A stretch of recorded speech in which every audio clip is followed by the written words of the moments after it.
आदरणीय महंत जी प्रशांत मुकुंद दास जी इस्कॉन मंदिर के से संबंधित आप हैं।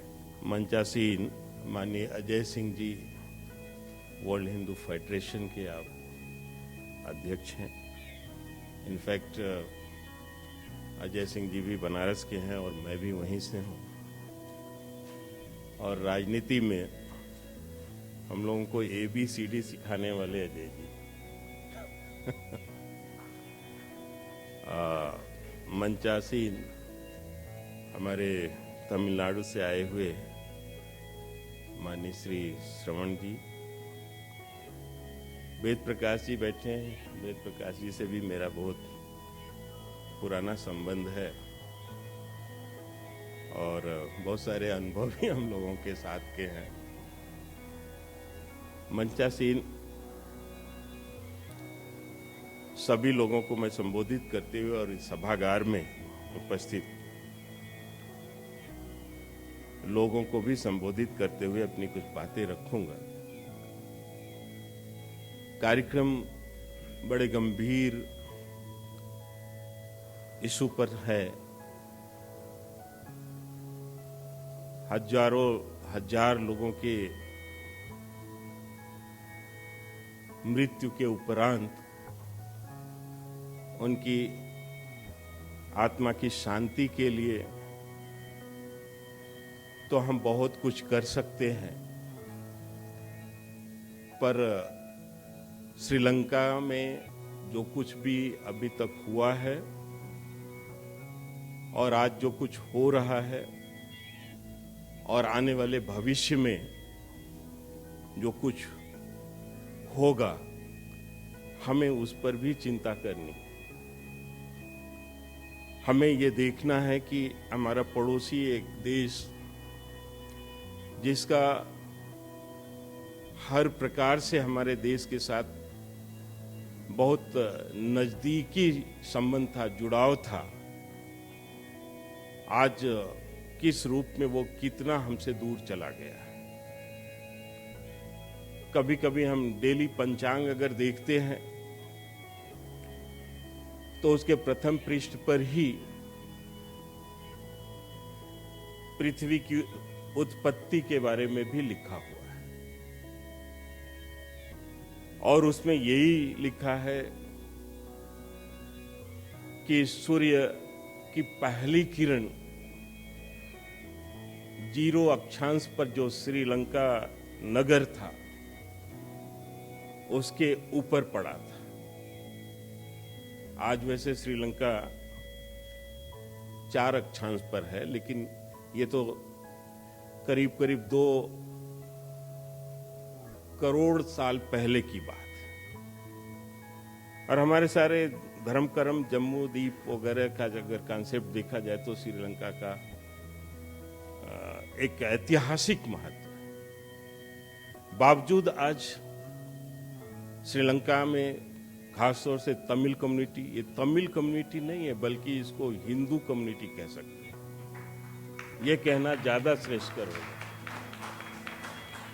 ये भी डिप्लोमेसी के तहत तमिल की बात हम लोगों को वहां प्रयोग कराया जाता है ताकि हम अपने आप को ही उनसे अलग रखें। वहां तमिलों पर हो रहा है तो बाकी रेस्ट हिंदुओं का कोई लेना देना नहीं। मैं स्पष्ट रूप से कहना चाहता हूं कि वहां पर जो कुछ भी हुआ है वो तमिल कम्युनिटी के ऊपर नहीं बल्कि हिंदुओं के ऊपर हुआ है, हिंदू संस्कृति के ऊपर आघात हुआ है। और ये एक डिप्लोमेसी के तहत वहां पर कुछ भूलें भी हुई हैं भारत सरकार से। कुछ अपने ही प्राइम मिनिस्टर ऐसे रहे हैं जो शायद इस इश्यू को उतनी गंभीरता से नहीं समझ सके हैं और कुछ ऐसे निर्णय लिए हैं जो आज हमारे लिए अग्नि परीक्षा के समान है। हम दोष नहीं देना चाहते हैं, लेकिन उन विषयों पर चर्चा तो होनी चाहिए। कम से कम एटलीस्ट चर्चा भी नहीं होती है, सुनने को भी नहीं मिलता है। जब हमारे देश के प्रधानमंत्री हमारे वाराणसी के ही थे, लाल बहादुर शास्त्री जी, हो सकता है कि मैं ये नहीं कह सकता, हो सकता है कि उनके पास अंतर्राष्ट्रीय डिप्लोमेसी की उतनी समझ नहीं हो जितनी होनी चाहिए थी। और उस समय जब देश आजाद हुआ था और उसके बाद भी एक इंडियन यूनियन का कॉन्सेप्ट था और कई देश उससे जुड़े हुए थे। उन देशों में श्रीलंका भी एक देश था, बर्मा भी एक देश था, भूटान भी एक देश था। आसपास के जो देश थे वो इंडियन यूनियन के साथ ऑफिशियली जुड़े हुए थे, यानी वो स्वतंत्रता के उस कॉन्सेप्ट में भी नहीं थे, वो भारत के स्वतंत्रता के साथ ही जुड़े हुए थे। लेकिन लाल बहादुर शास्त्री जी बड़े ईमानदार, बड़े धर्मनिष्ठ, उनको किस तरह से कैसे कांग्रेस के लोगों ने बहलाया फुसलाया कि उन्होंने उस 1964 में एक एग्रीमेंट किया था। उस एग्रीमेंट का नाम है, आप लोग उसको जरूर पढ़ेंगे, शास्त्री श्रीमाली एग्रीमेंट। और उस एग्रीमेंट में उन्होंने सिग्नेचर करके किस तरह से लोगों ने उनको कैसे गुमराह किया, क्योंकि उसके पहले भी हमारे देश में पंडित जवाहरलाल नेहरू जैसे प्राइम मिनिस्टर हुआ करते थे, उन्होंने भी उस एग्रीमेंट, उस व्यवस्था के साथ छेड़छाड़ नहीं किया। लेकिन लाल बहादुर शास्त्री जी ने वो एग्रीमेंट किया और उसके परिणाम ये निकला कि श्रीलंका, बर्मा और अन्य जो आसपास के देश थे वो सब स्वतंत्र हो गए, बिल्कुल सॉवरेन। और उसके बाद फिर ये कहानी शुरू होती है। उसके पहले सब लोग मिलजुल करके थे, सारे लोग जानते थे कि ये हिंदुस्तान के अंडर में ये कंट्री का अस्तित्व है, इसलिए वहां पर तमिल और सिंगली की समस्या नहीं थी। लेकिन ज्यों ही 1964 के बाद ये एग्रीमेंट होता है, फिर सारी कहानी शुरू हो जाती है। और उसके बाद फिर तमिल, अचानक जो हमारे तमिल हिंदू भाई हैं वो माइनॉरिटी में आ जाते हैं और उनको माइनॉरिटी का स्टेटस दिया जाने लगता है। वो दूसरे दर्जे के नागरिक के रूप में ट्रीट किए जाने लगते हैं। कौन बर्दाश्त करेगा कि अपने ही देश में वो दूसरे दर्जे का नागरिक कैसे हो जाए? किस खड़न के अचानक ये सारी चीजें हो जाती हैं और तब प्रारंभ होता है उत्पीड़न का सिलसिला। लेकिन वो लोग भी तमिलियन थे, हिंदू थे, उनमें भी शिवाजी की, राणा प्रताप की, ऐसे लोगों के खून दौड़ रहे थे रगों में। जम करके उन लोगों ने प्रतिकार किया, अपने स्टेटस के लिए, अपने अधिकार के लिए लड़ाई लड़ा और मामला बराबरी पर था। कोई किसी से कम नहीं, बल्कि हमारे तमिल जो हिंदू भाई थे वो ही ज्यादा वहां पर मजबूती के साथ संघर्ष कर रहे थे और गुरिल्ला वार वगैरह ये सब शुरू करके उन लोगों ने बता दिया था कि नहीं, हम भी इस देश के नागरिक हैं और हम नागरिकता और अधिकार में कभी कोई समझौता नहीं करेंगे। ये सब सारी चीजें चलती रही, लेकिन स्थितियां बदलती रहती हैं और बहुत सारी ऐसी चीजें होने लगी जिसको देख करके लगा कि अब तो यहाँ हालात अच्छे नहीं हैं। लड़ाई होने लगी। आप लोगों ने फिर उसके बाद की कहानी सब आप लोग जानते ही होंगे कि वहाँ पर शांति स्थापना के लिए भारत से शांति सेना भेजी गई। ये सब ठीक था, शांति सेना गई, दोनों पक्ष को कंट्रोल किया, लेकिन तमिल जो हमारे भाई थे उनको लगा कि भारत से अगर शांति सेना आ रही है तो कहीं ना कहीं वो मेरे पक्ष में होंगे और वो हमारे साथ न्याय करेंगे। वो पक्ष का मतलब ये नहीं कि वो मेरी तरफ से लड़ना शुरू करेंगे, न्याय करेंगे।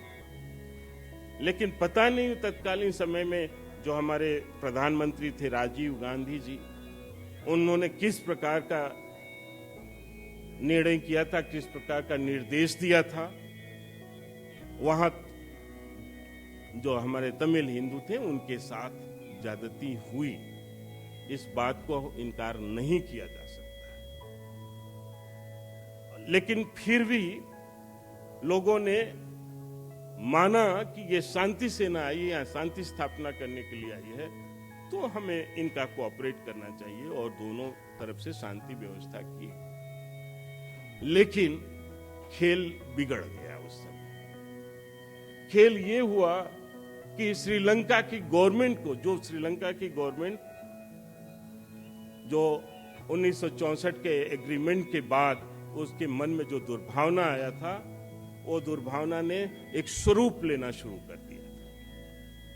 और श्रीलंका की सरकार को ये लगा, वहां की सिंघली सेना को ये लगा कि कहीं शांति सेना जो आई है भारत की, और तमिलियन के पक्ष में यहां अस्थायित्व को न प्राप्त कर दे, इस देश पर कब्जा न कर ले, ये भावना उनके मन में आ गई।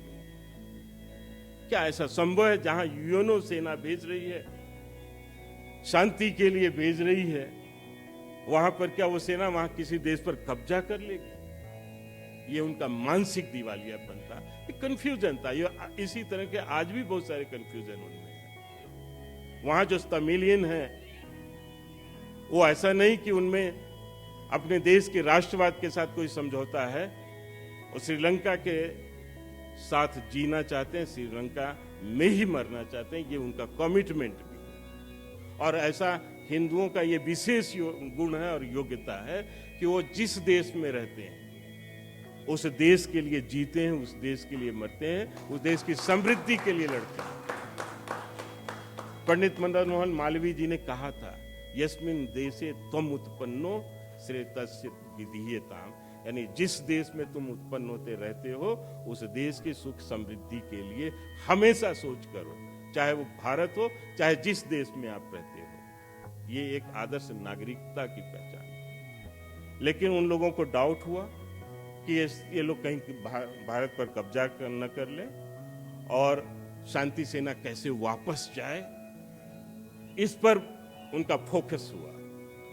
और वो तरह तरह के गलत बातें यूएनओ को और अंतर्राष्ट्रीय समुदाय को शेयर करना शुरू किए, और दबाव बनाया गया। और वास्तव में दबाव इतना था, बनाया गया, कितना दबाव रहा होगा ये नहीं समझते हम, क्योंकि कम से कम इस देश की सरकार को तो समझना चाहिए था कि वहां की क्या हालात है। वहां के सारे रिपोर्ट्स हमारे पास गोपनीय रिपोर्ट रहे होंगे, सब कुछ रहा होगा, लेकिन बावजूद इसके हमारी सरकार ने निर्णय लिया कि शांति सेना को बुला लिया जाए। और यही ब्लंडर था, ये दूसरा ब्लंडर था देश के प्रधानमंत्रियों के साथ के वजह से। और जब सेना वापस गई, शांति सेना वहां से वापस आई, तब फिर इसके बाद वहां पर नरसंहार का सिलसिला पुनः चालू हुआ। और इस बीच हुआ ये था कि जो तमिलों की औज था, उनका साहस था, मनोबल था, वो कहीं ना कहीं कमजोर पड़ गया था। और उसकी वजह से उनको काफी नुकसान होना पड़ा, बहुत मार काट हुआ। उस मार काट के जिक्र नहीं किया जा सकता। हम अभी महंत जी से कह रहे थे कि कैसे लोग हैं जो ईश्वर की बनाई हुई इस संतति को, इस शरीर को नष्ट करने के लिए जानबूझ करके प्रयास करते हैं। लाखों लोगों को मार दिया जाता है। क्या अधिकार है किसी मनुष्य को मारने का? कौन ऐसी व्यवस्था है जहां इंसानियत और मानवता को तार तार करने के लिए लाखों लाख लोगों की हत्याएं कर दी जाती है? अरे एक आदमी जो जन्म लेता है, बड़ा होता है, वो मरता है तो दोबारा नहीं जन्म लेता है। वो ईश्वर की कृति है, लेकिन उसको तहस नहस नष्ट कर दिया जाता है। 40-40 हजार लोगों को लंका में एक दिन मारा गया। हमारा जलियांवाला बाग भी उसके सामने फेल पड़ गया। ये सारी चीजें नहीं होनी चाहिए थी, पर हुआ। बहरहाल आज वहां पर जो संघर्ष हो रहा है, भारत की जनता उसके साथ खड़ी है। हम सब उनके तमिलियन लोगों के सेंटिमेंट के साथ हैं, उनके आंदोलन के साथ हैं। उनको न्याय मिले, अधिकार मिले, उनकी नागरिकता वहां पर बरकरार रहे, हम इसकी बात करते हैं। लेकिन इधर बीच मैं 2 मिनट और लूंगा अपना बात खत्म करने के लिए कि जो अब वर्तमान सरकार द्वारा डेवलपमेंट रहा है, हमारी सरकार बड़ी संवेदनशीलता के साथ काम कर रही है। मोदी जी एक एक कदम फूंक करके रखते हैं, और खास तौर से पड़ोसियों के साथ। तो बेहतरीन संबंध कैसे बन सकता है जहां न डिप्लोमेसी का अतिक्रमण हो, ना ही मानवता और इंसानियत का। वो एक सुचारू रूप से एक ऐसी व्यवस्था कायम करते हैं जिसमें सबको लाभ हो और किसी को कोई दिक्कत ना।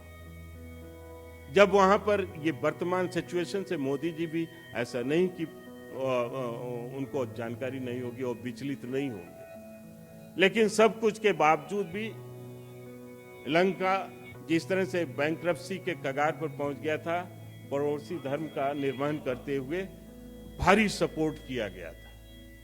लेकिन उस सपोर्ट के साथ साथ हमारे नेता ने कहीं ये नहीं भूले कि वहां अपने लोग कितनी मुसीबत में हैं। उनको घर दे करके, उनको बेसिक नीड्स की चीजें दे करके ये एहसास सरकार को, श्रीलंकन सरकार को कराया गया कि वहां जो कुछ भी है, जो कोई तमिल हिंदू हैं, वो हमारे अपने हैं और उनके साथ अमानवीय व्यवहार, मानवाधिकार का हनन नहीं होनी चाहिए। और साथ ही साथ वहाँ पर अभी रिसेंटली जो वहाँ मंदिर गिराए गए, और साथ ही 2 गांव ऐसे हैं तमिल के, जिन 2 गांवों के साथ तमिलियन सरकार किस स्तर पर आ गई है, इसका मैं एक ये उदाहरण देता हूँ। वहाँ 2 ऐसे गांव हैं जिनके संपूर्ण नागरिकों को ये कहा गया कि ये भारत के नागरिक हैं, इनको इंडिया में रहने का अधिकार नहीं है, और उनकी नागरिकता तक समाप्त कर दी गई। भारत सरकार ने कहा, ने 2 टूक जवाब दिया जयशंकर जी ने जाकर वहां कि ये जितने लोग हैं ये आपके नागरिक हैं, इनकी नागरिकता को बहाल करिए, और ये भारत के नागरिक नहीं है, पहली बात। और दूसरी बात ये कि इनकी सॉवरेनिटी के लिए, इनकी स्वायत्तता के लिए, इनकी नागरिकता के लिए, इनके नागरिक अधिकार में कहीं भी अब कंप्रोमाइज नहीं होनी चाहिए। तो ये 2 टूक जवाब भारत सरकार की तरफ से दिया गया है। मुझे पूरा विश्वास है कि हम उनके साथ हैं, हम उनकी आत्मा की शांति के लिए भले ही इस तरह के कार्यक्रम करते हैं, लेकिन जो मृतक हैं वो वापस नहीं आएंगे। लेकिन अब वहां पर इस प्रकार की घटनाएं नहीं होनी चाहिए। हम इस कार्यक्रम के माध्यम से श्रीलंका सरकार से को यह आगाह भी करना चाहते हैं। बंधुओं, गंभीर विषय है, इस पर हम लोग बैठा करें, बात करें, जो हमारे लेखक हैं, पत्रकार हैं, इस विषय को भी अब गहराई से ले जाएं। और हमें हिंदू यूनिटी की बात करनी चाहिए, हमें हिंदुस्तान की बात करनी चाहिए, और हमें ऐसी संस्कृति और सभ्यता जो विश्व को शांति का रास्ता दिखला सकता है, वसुधैव कुटुंबकम की जिसमें अनुभूति होती है, ऐसी व्यवस्था के बारे में भी हम लोगों को आगे बढ़ करके बात करने की जरूरत है। मैं आप सब लोगों को धन्यवाद देता हूं। आप लोगों ने मेरी बात को बड़े धैर्य से सुना, और अरुण जी यहाँ पर हैं, संजय भारद्वाज जी जैसे हमारे छोटे भाई के समान लोग हैं। मैं विशेष रूप से इनको धन्यवाद देना चाहता हूं कि इन लोगों ने मुझे बुलाया और यहाँ बोलने का अवसर दिया। धन्यवाद।